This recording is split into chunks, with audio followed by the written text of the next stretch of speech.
Welcome to LiveDaf, your online Daf Yomi Shir.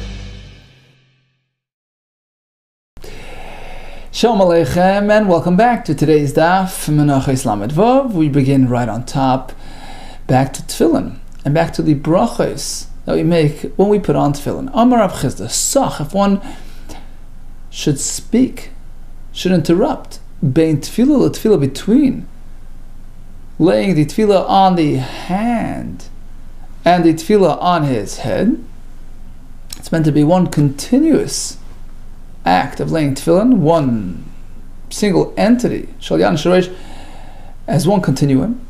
If he speaks out, that interrupts, that breaks that connection. Chayzer Mevarach, he has to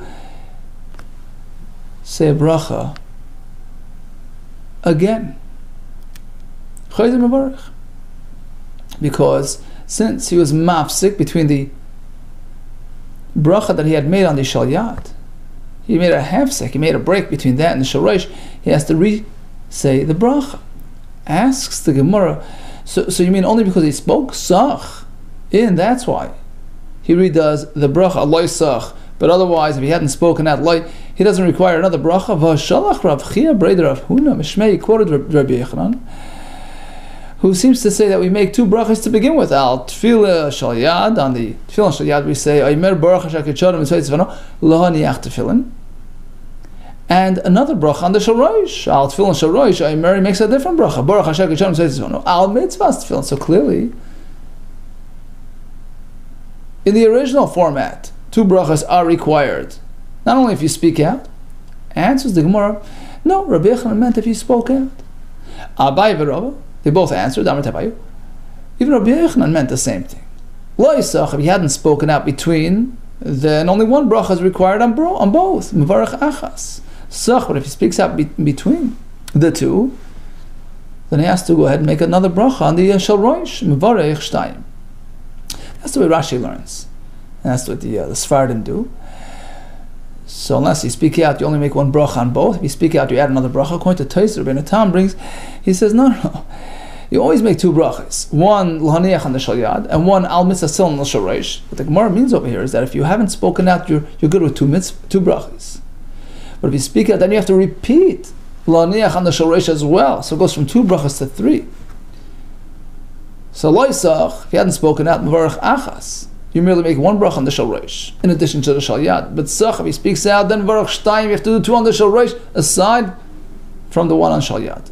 Okay, Tana, we learned in a brayso. How grave is speaking out? How serious is it? Sach ben tefillah, if one should speak out between the tefillin, avera biyada, it's considered a serious transgression to the point that he returns from battle because of this sin that he has on his record. V'chayzer aleh, he will return on account of the sin from the battle arrangements. We don't want him there. They call out, they announce, whoever has an avera, go back home. So even this type of sin qualifies. And perhaps the symbolism here is because the Milchama requires special heavenly assistance, and the Tefillin Shal Yad and Shal Roish signify two aspects of a person's life experience. The Tefillin Shal Yad on the hand signifies the effort that a person does, the ishtadlus, personal investment to achieve success, and the Tefillin Shal Roish is Hashem's name resting on you. That's the Siyata D'Shmaya, that Hashem crowns your efforts with success. And really it's meant to be one continuum, one process. The efforts are meant to lead into Siyata D'Shmaya. That's the goal. So if one speaks out between the two tefillins, he's making that separation, that disconnect between, well, my efforts are my efforts and Hashem's part is it. He's disconnecting. He's not relating to Hashem and relying on Him, submitting to Him. He's not suitable to join battle. He's not worthy of the miracles and Siyata D'Shmaya that they have to experience to win the war. Okay, Tana, we learned in the brayso that the Tefillin Shel Roish is meant to be there with the Shalyad. It's never alone. That also connects to our discussion. The Shel Roish is sort of the crowning of the Shalyad. It's the culmination. Tana, we learned in the brayso, when a person lays his tefillin on the way on, it's first the hand and then the head. Maniach hashal yad, v'achar kach then maniach shel reish. Likewise, when he removes always ensure that the Shalosh has company. Cholet Shalosh Tchila, that's why first comes off the Shalosh, and then Machaka Cholet Shalyad, then the hand. Bishleima, certainly Kishu Maniach, we understand that on the way on, it's Maniach Shalyad, and then Maniach Machakach, and then Maniach Shalosh. That's the Pasuk. The Pasuk says, so Kshar Tam Lo Isal Yadecha, first on the hand, and then V'hadar, then V'hayu Tetafis B'neinecha. But how do we know that removal is done in this sequence? Elok Shu Choletz, but when he removes Choletz, Shalosh first, the Shalosh, and then Machakach Choletz Shalyad, we know, how do we know this to be true? Amar Rabba, Rav Huna explained it to me. Rav Huna Azruli, Amar Kro, the Pasuk says, V'hayu. That's plural. Tefillin Shalosh is meant to be with company, accompanied by the Shalyad, always as a twosome. Called Man Shebeinenecha Yushtayim. It's always meant to be two. When it's Beinenecha, when it's tefillin on your head. Tanu Rabbanan. How early can a person put on his tefillin in the morning? Tefillin. When can you make a brach? From when you can discern your friend standing 4 amis away. It's called Mishayakir. Not completely light yet, but not completely dark. That's when you can say your Krishma, that's when you can put on your tefillin and make a bracha. Ketzad, for example, let's say, Hayab Mashkim, let's say Sladerach is on the way out. Early in the morning, it's still dark. He's concerned that his tefillin might drop and get lost. Can he put them on that early? Yeah, Manichan, put them on without a bracha. When the time comes for the bracha, you give a little tap. You connect to the tefillin in that fashion. When it says, oh, you've put them on now, you make a bracha now. But what's the latest that a person can wear his tefillin at night? Until sunset, no more than that. Once it gets night, off the tefillin. Rabbi Yaakov, you have a little more time, like by Hanukkah, until the traffic outside ebbs. Until the people stop, walking the streets. So it can be nice and dark, but not too dark. Not, bedtime. Even further, until bedtime. Don't sleep with it. We don't want it, a person wearing it during his sleep. He might tend somewhat to his needs and, becomes disrespectful. So, even agreed to Rabbi Yaakov, even though they allow you to keep it on later, once you removed it, it's like status quo. But once it's removed, you took them off. For the Beis HaKisei, or the Beis going to the bathhouse. Now it's sunset. You can't put it back on. So once you have it on you, keep it on. Until, but if it's off, you're not meant to put it back on at night. Rashi brings, nighttime is not really Zman Tefillin. We pass on Rabbi Yaakov. You can hold on to the tefillin even, while dark, as long as it's still, active in the street. In fact, of Chizda, for Rabbi Rav Huna, they davened Marav with that tefillin, Masli Bu'orta. They daven with that tefillin at night. There's a different version that we pass not like Amar Nachman. We don't pass like Rabbi Yaakov. You have to take it off as soon as nighttime arrives. Really, but what about the Amoraim who wore during Marav? We just had a story for Rav Chizda, Rabbi Rav Huna. They davened wearing the tefillin at night. Masli Bu'orta. How pliga? They're certainly disagreeing with Rabbi Yaakov, with the Chacham. They hold like Rabbi Yaakov. They could hold on to them into the night. Really? So Rabbi Rav Huna would wear it even when it's dark? Umi Omar Rabbi Rav Huna Hachi? Is that so that according to Rav Huna it's allowed? Did he espouse this view? V'Amar Rabbi Rav Huna, we find that Rav Huna himself doesn't seem to allow wearing tefillin once it gets dark. Safik chashich. Safik l'chashich. Let's say it's still twilight, not clearly dark. It's bin hashmashis. Lo chayletz. You're not required to remove the tefillin at this point because it's not yet officially dark. But you can't put on the tefillin. We imply from here, well, let's say it's certainly dark. You have to remove the tefillin. So how could he be davening with the tefillin? Hasan B'Erev Shabbos, Itzmar. This statement that you have to remove once it's really dark, that's Erev Shabbos. Because here, you can't wear tefillin on Shabbos. But the earlier story speaks about a weekday evening. So there, you can wear it even during the beginning of the night. Says the Gemara, but the two go hand in hand. Either you don't wear it nighttime nor Shabbos, or both are okay. You can't have one without the other. You can't say, well, I'm not going to wear it once Shabbos arrives, but you can wear it during evening, nighttime. Ma'ikasavar. Which position did Rabbi Rav Huna adopt? Ikasavar, does he hold that Laila's man tefillin? The nighttime is suitable for wearing tefillin.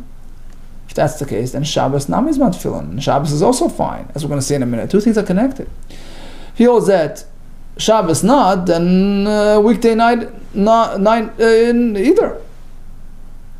Shabbos lavzman tefillin. If you can't wear a tefillin during Shabbos, then Laila Nami isn't lavzman tefillin, nor on a regular night, because they're both based on the same source. The Mehechad, the Memata, Shabbos, the same place that we know Shabbos is out, is exempt from tefillin. Mihasam Mati Leilos. It's the same place that we know that nighttime is not suitable for tefillin. The Sanya v'shamarta sachukazois. You meant to guard this practice, and we learned that it's referring to tefillin. Chukazois lama yada, to do it in its proper time. Miyamim yamima. Yamim are days, daytime. Yamim is only during daytime, not during nighttime. And mi yamim yamim, mi only some days, as opposed to Shabbos and Yom Tov. Yamim tells you v'loy kol yamim, as opposed to Prat l'Shabbos as Yamim Tayim. The same word miyamim teaches us no nights and no Shabbos. So how could you have one without the other? Okay, we can get back to that in a minute. In the meantime, we have an opposing view of Rekiva Eimer. No, it says that's not the pasuk is not talking about tefillin at all. In fact, you can wear tefillin at night. This pasuk is speaking about the practice of the Korban Pesach. It's not going on the tefillin. Okay, so then how could Rabbi Rav Huna have it both ways, so to speak? How could he wear it during a regular night but not on Shabbos? The answer is Nafkalei Mehechad and Nafkalei Rabbi Kiva. There's yet another source, Rabbi Kiva's source, which serves him as well. From where we learn that Shabbos is out but not nighttime. The Sanya, what about wearing tefillin on Shabbos or Yom Tov? Leimar. A tefillin is meant to present as a sign, a connection between us and Hashem. So tefillin is an ois, a display of connection, of relationship. And that only applies during the weekdays, where by our very practice, we don't necessarily display and demonstrate that connection. We're just engaged in mundane activities as opposed to a day of celebration like Shabbos and Yom Tov, where we refrain from malacha. So by virtue of our conduct, we are expressing that connection, that identity, that allegiance to Hashem. Only weekdays, regular days, which need that ois, require tefillin. Yotzo, as opposed to Shabbos, Yom Tovim, they don't need tefillin. Shein guf ois. By their very essence, they are a sign, a display of connection. And Taisa says some extend this to Chol HaMoed as well, even though we do malacha, but on Pesach we eat only matzah, on Sukkot we sit in the Sukkah. It's also a display of ois, and takes place of the tefillin. Others disagree. That's how the the two schools of thought regarding wearing or not wearing tefillin on Chol HaMoed comes from. Okay, in any case, just as a Rekiva exempts Shabbos but not ordinary weeknights, likewise Rabbi Rav Huna did the same. He wore it during the night but not on Shabbos. Amar B'Elazar. In fact, they cannot wear tefillin at night. So if he wears it even after sunset, he has violated mitzvah aseh, a positive commandment. The pasuk we just quoted, watch out, adhere to the rules. For Rabbi Yechon Omar, he takes it a step further. He has violated even a lav. Why? Because the pasuk begins with Vishamarta. Vishamarta, guard yourself. And that denotes a negative commandment, as Rab Abin Amar Rolo will tell us in a minute. Now, it seems to be a machlekes whether this phrase Vishamarta turns it into a negative or retains its positive commandment status, right? Lema perhaps, but Rab Abin Amar Rolo. Machlekes revolves around the statement of Rab Abin Amar Rolo. Kol makor shenamar. Whenever you look around the Torah, it says either hishamer or pen or al v'al. So that makes it into a negative commandment. Eina ela b'lo yisaseh. Now here where it says v'shamarta, even though it's followed by a positive, watch and do this right. But v'shamarta turns it into a negative. Demar islay the Rabbi Abin. Rabbi Yechon says that it becomes a negative. It's like Rabbi Abin, because of Ishamer. Omar, but the opposing Shita, Rabbi Elazar, says no, less of the Rabbi, doesn't hold the Rabbi Abin. Despite the Vishamarta, it's still merely a positive commandment. No, you don't have to say that. The Kul Yamar perhaps all agree, like Rabbi Abin, Isla Rabbi Abin, or Rabbi Allah, that Ishamer, if it's referring to keeping away from something, yeah, it becomes a negative commandment. But over here, it's a positive issue all along. It's not keep away from something, it's do it right. So even though it's Vishamarta, it still retains its positive message, and it's only a mitzvah aseh. The machlekes over here is as follows: Mar Savar Hishamer when we have Hishamer connected to a refraining from something, the lav, then Hishamer turns it into a lav. But by the tefillin where it's a positive, do it right, Hishamer of the aseh of a positive instruct that retains its positivity, aseh.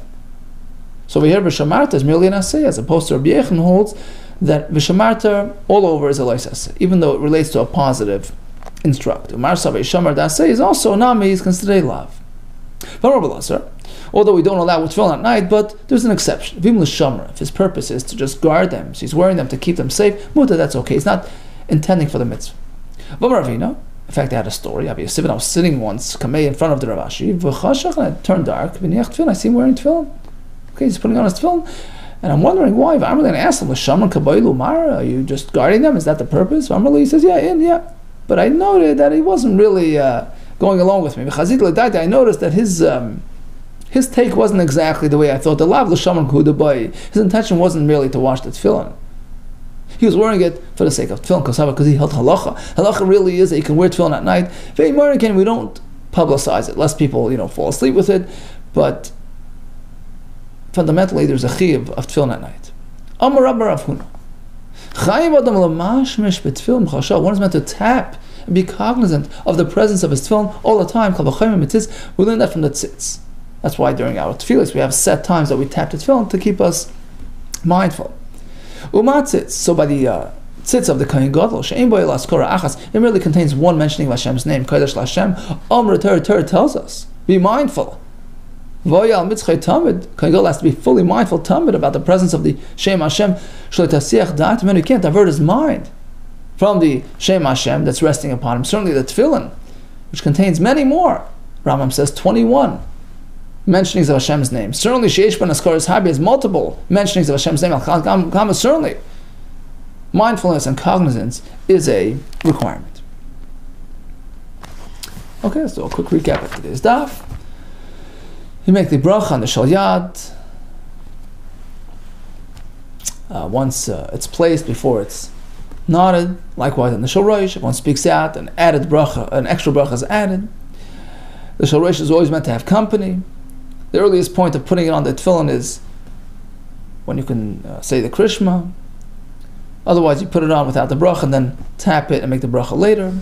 What's the latest? One can wear tefillin. So if you hold that Laila is okay, then during the night, as long as you're not sleeping. But otherwise, take it off once nighttime arrives. Different shitas, some say immediately, some say a bit later, some say until bedtime. We learned that Shabbos and Yom Tov is not zman tefillin, whether it's based on the pasuk of miyamim or based on the ois, configuration. Yeah, we spoke about being fully mindful of the tefillin while it's on the person, to the tefillin itself, to the ideals that the tefillin represent, to the connection and Abbas Hashem that it signifies. Okay, all the best to you, and Atzlacha Rabbah.